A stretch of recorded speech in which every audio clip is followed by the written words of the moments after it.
یہ چاروں چیزیں جو ہمارے اندر جو ہے چلتی رہیں گی، اور وہی اسی شیطانی تھوک کے ذریعے ہی ہمارے اندر وہ داخل ہوئی۔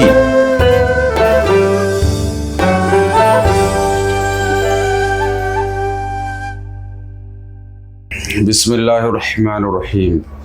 اللہم صلی وسلم علی سیدنا محمد وعلی آل سیدنا محمد کما تحب وترضى بأن تصلی علیہ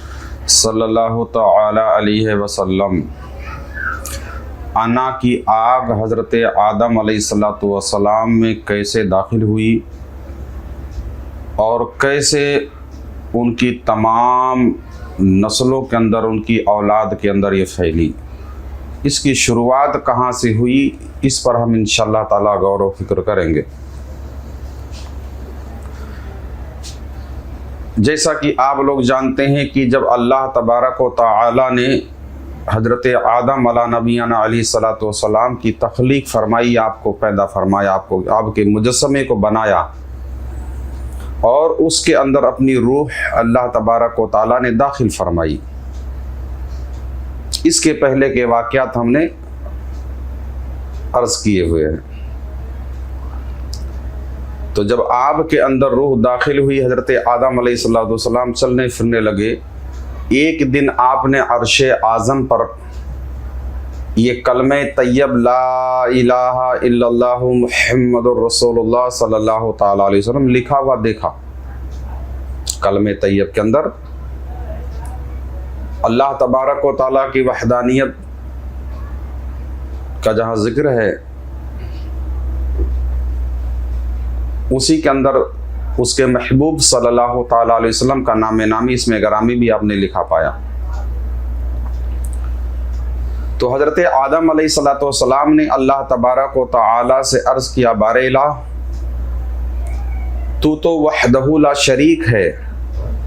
تیری برابری کا کوئی خیال بھی نہیں کر سکتا ہے، تو یہ کون ہے جس کا نام تیرے بغل میں ہی لکھا ہوا لا الہ الا اللہ محمد الرسول اللہ صلی اللہ علیہ وسلم، یہ محمد کون ہے؟ تو وحدہ لا شریک ہے، تیرا کوئی شریک ہی نہیں ہے، تو تیرے نام کے بغل میں یہ کن کا نام، یہ ہے کون؟ یہ محمد صلی اللہ علیہ وسلم یہ ہے کون؟ تو اللہ تبارک و تعالی نے ارشاد فرمایا، اے میرے آدم، یہ نام ان کا ہے جن کی وجہ سے میں نے خود کو بھی ظاہر کیا، تم کو بھی پیدا فرمایا، اور اس کائنات کو میں نے زینت بخشی۔ اگر ان کو ظاہر نہ کرنا ہوتا تو میں خود ہی مخفی تھا، چھپا ہی رہتا۔ یہ جو کچھ بھی میں نے کائنات میں پیدا فرمایا ہے، یہ سب میرے اسی محبوب صلی اللہ تعالی علیہ وسلم کی وجہ سے ہی پیدا فرمایا ہے، انہی کے صدقے میں پیدا فرمایا ہے، اور انہی پر میں نے نبوت کو ختم بھی فرمایا ہے۔ یہ نبی آخر الزمان صلی اللہ تعالی علیہ وسلم ہوں گے، جو میرے محبوب اور آپ کی اولادوں میں سے ہوں گے، آپ کے اولادوں میں سے، آپ کے ہی نسل سے ہوں گے وہ، اور میرے محبوب خاص ہیں وہ، جنہی کی وجہ سے میں نے اس کائنات کو تخلیق فرمائی۔ اور اللہ تبارک و تعالیٰ نے ارشاد فرمایا کہ اے آدم، جب تم سے خطا سرزد ہوگی، تم سے خطا واقع ہوگی، تو یہی وہ میرے محبوب صلی اللہ علیہ وسلم ہیں جو تمہاری شفاعت کریں گے، اور جن کی شفاعت سے میں تم کو معاف فرماؤں گا۔ انہی کی کیا نام ہے، وسیلے سے آپ کی وہ خطا معاف کی جائے گی۔ جیسا کہ ہمارے پیارے آقا محمد مصطفیٰ صلی اللہ تعالی علیہ وسلم کا فرمان عالی شان ہے، سرکار فرماتے ہیں صلی اللہ تعالی علیہ وسلم کہ میں تمام اولاد آدم، میں تمام اولاد آدم کا سردار ہوں، اور قیامت کے دن،